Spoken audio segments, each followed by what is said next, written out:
Ok. Est-ce que vous savez ce que ça veut dire, Rover? Haricot Haricover. Yep, ça va être ce genre d'épisode.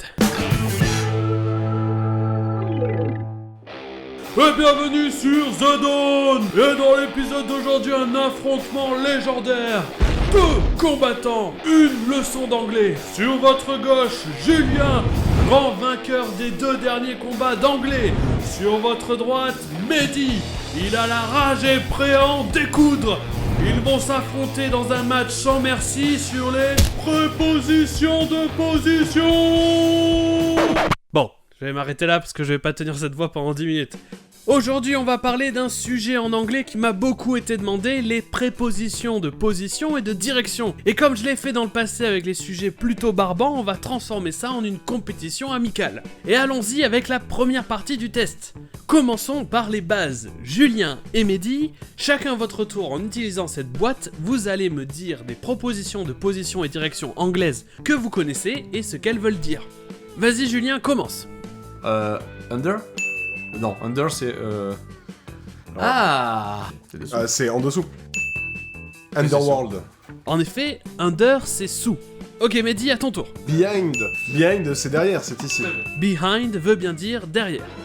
Hands behind your back. Thumbs up. Je veux dire between. Between Mehdi and me. Between en est un, en effet, en français ça sera entre. In. Qu'est-ce que ça veut dire? Là. C'est dedans. C'est ça, in c'est la version anglaise de dans. Est-ce qu'on partirait pas sur beyond? Qu'est-ce que ça veut dire? Au-delà. C'est pas le plus évident, mais c'en est un. The West. Citadel. Beyond the mountains. Out. Out en fait partie, même s'il est un peu particulier. Donc, montre-moi out sur la boîte. Out. Out. Out. C'est ça, out veut bien dire dehors. Mais contrairement à d'autres propositions, il sera souvent accompagné de of. Pour dire qu'on sort de la maison, on dit get out of the house. Est-ce que among. Oui, c'en est un, mais qu'est-ce que ça veut dire? C'est parmi. Exactement. The Wolf Among Us, c'est ça? Exactement. Ok, bien joué à tous les deux, mais il y en a plein d'autres. Comme préposition très commune, on aura sur. Dans le sens, la tasse est sur la boîte. Comment vous le diriez en anglais? Sûr, sure. On. C'est bien ça, on. And finally, on the wall back there is a black panel. Tentons un autre, à côté. Comment vous le diriez? Near. Near.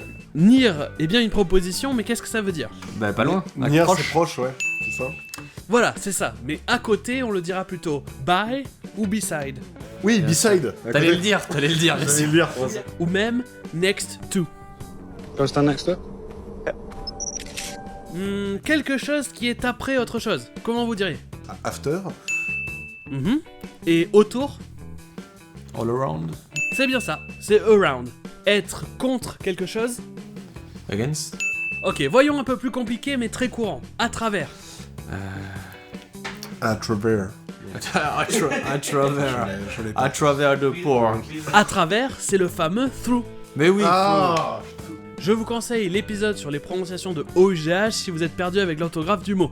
Et pour dire à travers, on trouvera aussi across dans le sens à travers une surface. But you need to get people across the bridge. Ouais. Sinon, vous en trouverez plein d'autres comme before, qui veut dire avant dans le temps ou dans une suite ou liste d'objets, mais ça veut dire aussi devant, par exemple devant mes yeux, before my eyes. I saw you turn into Joey right before my eyes. On va passer à celles qui sont composées par 2 autres prépositions. Julien Mehdi, prenez 2 prépositions dont on a déjà parlé et mettez-les ensemble. Qu'est-ce que ça donne?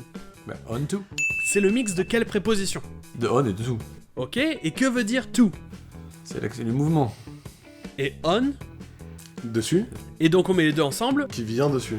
Qui se pose. Qui se- Voilà, l'idée c'est que ce n'est pas dessus, puis c'est dessus. Bon, c'est pas le plus utilisé, la plupart du temps on dira juste on, mais vous le croiserez de temps en temps. It has been loaded onto a truck for Cairo. Truck? Est-ce que vous connaissez upon? Upon. Once upon a time. Once upon a time. Yep, à votre avis, ça veut dire quoi? Once upon a time, Il était c'est- une fois. Upon est donc le mix de up et on, mais ça va être généralement une version plus soutenue de on, donc il va vouloir dire sur. The same moon shines upon us tonight. Et des fois il permettra de dire au moment de. en même temps qu'autre chose se passe. Et c'est ça le sens dans Once Upon a Time. Littéralement, ça serait quelque chose comme une fois lors de ce moment. Mais encore une fois, upon est très soutenu et vous l'entendrez rarement. As in a dream upon waking. Pouvez-vous me donner une préposition qui commence par through? Quand t'as un truc autour du cou, c'est pas un frou-frou? Frou-frou? Ok, je vais vous le dire, c'est throughout. C'est à travers, mais c'est genre dans le sens entièrement à travers.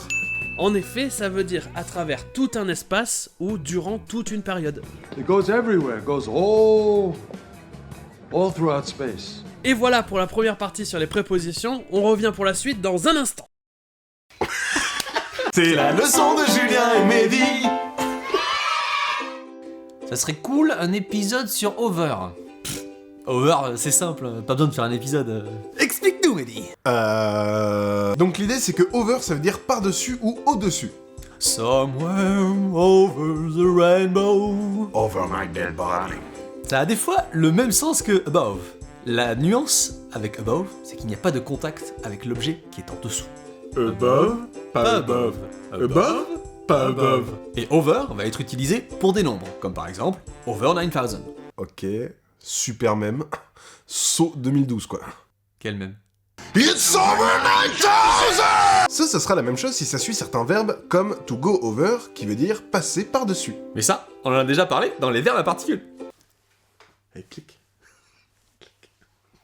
C'était la leçon de Julien et Mehdi. Et pour cette deuxième partie, nous allons voir les prépositions qui sont synonymes ou que vous pouvez facilement confondre. On va parler de la différence entre at, to et in. Elles vont être utilisées pour parler d'un lieu. Prenons par exemple le bureau. At the office, to the office ou in the office sont toutes correctes. Mais quelle est la différence? Oui, il y en a une qui dit j'y suis en ce moment et l'autre qui dit je vais y aller. En effet, to sera utilisé dans le cas d'un mouvement. I'm going to the office, je vais au bureau. Ça a vraiment une notion de mouvement. Ça, on l'apprend en 6ème, je crois. Pour ce qui est de la différence entre at et in ça veut dire dans. Donc ça va être utilisé lorsque vous êtes à l'intérieur d'une zone délimitée. Et ça peut aller d'une pièce I'm sitting in your office and the boy isn't here. à une ville ou un pays. The last time I was in New York, I kind of broke Harlem. Alors que at permet de dire que vous vous trouvez à un endroit précis ou près d'un endroit précis.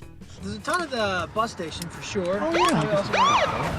Et des fois, dans sera aussi traduit par on en anglais, dans un transport en commun. On the plane, on the train, on the bus, on the boat, etc. I have had it with these motherfucking snakes on this motherfucking plane. Alors que pour dire qu'on monte dans une voiture, on va utiliser in. Come on, get in the car. Both of you, get in the car. Julien et Mehdi, connaissez-vous des synonymes de under, qui se traduira par sous, comme on l'a dit tout à l'heure. Par exemple, pour dire en dessous de la moyenne. C'est comme dans Forrest Gump, quand elle lui dit... J'essaie de me rappeler de la scène où elle explique le médecin explique à la mère de Forrest, vous voyez ça c'est la moyenne, et lui il est juste en dessous de la moyenne. Wow, exact, c'est below. Celui-ci permet de dire en dessous, dans le sens à un niveau inférieur. Fractured tibia about 5 inches below patella. Quelque chose qui sera directement en dessous de quelque chose, on utilisera under. Woody, what are you doing under the bed? Nothing. Je vais vous donner les deux autres parce qu'ils sont plus rares. On trouvera beneath. La plupart du temps, beneath est une version plus soutenue de under, mais ça peut être aussi dans un sens plus figuré. I'm always beneath you, but nothing is beneath me. Tout comme beneath, underneath est un synonyme soutenu de under, mais va être littéral dans un sens physique, être en dessous d'autre chose. You're like a machine underneath, right? Je l'ai entendu une fois, je pense, c'était il y a 12 ans. Et pour les dernières prépositions dont on va parler, c'est à nouveau à Julien et Mehdi de vous expliquer. C'est la leçon de Julien et Mehdi. Bien le bonjour Z. Tu peux changer pour que ça dise Julien et Mehdi? Bien le bonjour Julien et Mehdi. Oh. Comment choisir entre in, into, inside et within? Ça tombe bien, on allait en parler. In. Vous utiliserez in comme dans en français. C'est le terme général pour dire à l'intérieur. Into. Into, comme vous l'avez deviné, c'est in plus to. C'est comme in, mais avec la notion de mouvement de tout. Put into the box. Donc vous ne le verrez pas à la suite de verbes qui ne bougent pas, comme be ou stay. Inside. C'est l'équivalent anglais de dedans. Ce sera utilisé pour insister sur le fait que c'est à l'intérieur, sans contact avec l'extérieur. Is it inside the box?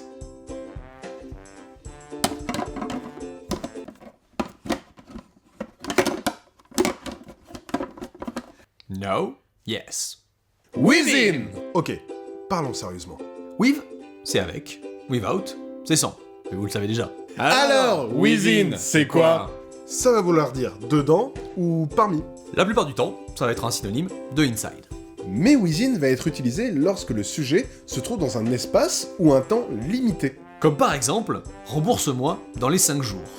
Pay me back within 5 days. Inside 5 days ne se dit pas. Within 5 days. You pay me back. Ça a été une année difficile. C'était la leçon de Julien et Mehdi. Et maintenant que nous avons parlé de tout ça et que vous êtes des pros des prépositions de position et de direction, mettons ça en pratique. Je vais vous donner une citation de film où il manque la préposition et vous allez me dire quelle est la préposition manquante. Voici la première. Alors ça, je dirais que c'est 21 Jump Street. Exact. Donc du coup c'est Jump Street. Why do you always jump street the car? La phrase dit pourquoi tu sautes toujours sur la voiture? Et moi je la comprenais pas comme ça, donc moi j'aurais mis into. Ouais, moi c'est vrai, mais tu sautes toujours dans la voiture? Tu as tout à fait raison, dans cette scène, le personnage saute dans la voiture. Je dirais on, l'idée c'est j'imagine, pourquoi tu sautes toujours sur le capot de la voiture badass flic, et tu rayes la caisse. Ta proposition, Mehdi. Moi je dis on. Julien? Into. Malheureusement, vous avez tous les deux tort. C'est over. Parce qu'il passe par-dessus la voiture. C'est pas juste dessus, mais d'un côté à l'autre. Over. Deuxième phrase. Alors. D'accord. Donc on a We will go the mines. Que tu donc, traduirais gros, comment je dirais le Seigneur des Anneaux. Ah oui, parce que moi je vois pas du tout comme lui en fait. On n'est pas pareil, hein. C'est ah oui. Ah, moi je me suis dit ça doit être un film où ils doivent déminer, tu vois, et ils doivent passer au travers des mines en fait. Bah du coup j'aurais mis through. We will go through the mines. Et moi je dirais over. Comment on disait déjà au-delà? Beyond.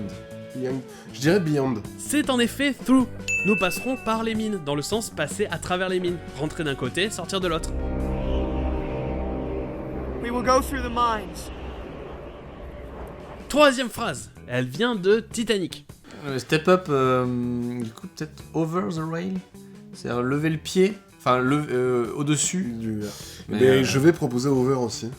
Ok, l'idée ici, ce n'est pas de passer par-dessus. Parce que back, ça fonctionne. C'est beneath. Step up, back. C'est beneath. C'est beneath. En fait, le personnage de Rose va juste dessus, sur le rail de sécurité. Below? Non, c'était l'inverse. C'est onto du coup. Exact. Aller dessus en mouvement, qu'on dira en français monter. Ça fait on plus to, onto. Step up onto the rail. Et dernière phrase. Alors, est-ce que c'est l'homme au masque de fer ou The Mask?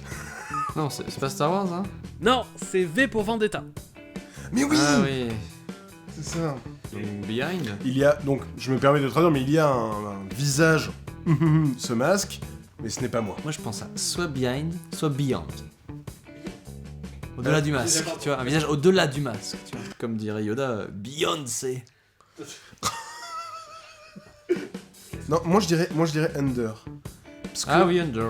Parce que si je me souviens Under, bien, le film il est complètement brûlé, tu vois, c'est plus lui. Je pense que c'est under. Je dirais dire behind parce que je vais pas dire la même chose que toi, tu vois. Bon, vous avez faux, à part le fait que c'est... beneath. En effet, j'allais dire que c'était sous le masque, beneath. There is a face beneath this mask, but it's not me. Sous ce masque, il y a une idée. Je crois que c'est la suite de la phrase. Beneath this mask, there is an idea, Mr. Creedy. Et pour terminer, je vous en donne un pour vous les spectateurs. Elle vient du film Inception. A dream. Elle est facilement trouvable sur internet, mais si vous voulez essayer de trouver par vous-même, allez-y. Et voilà, le test est terminé. Qui est le grand gagnant? You're above the system, over it, beyond it. Et un gros merci à vous d'avoir regardé cet épisode, un gros merci à Julien et Mehdi pour leur participation, leur aide technique et leur patience, parce qu'on a tourné cet épisode il y a un moment de ça. Et comme d'habitude, si vous avez des questions sur l'anglais pour un prochain épisode, balancez-les dans les commentaires. Et sur ce, je vous dis... à la semaine prochaine!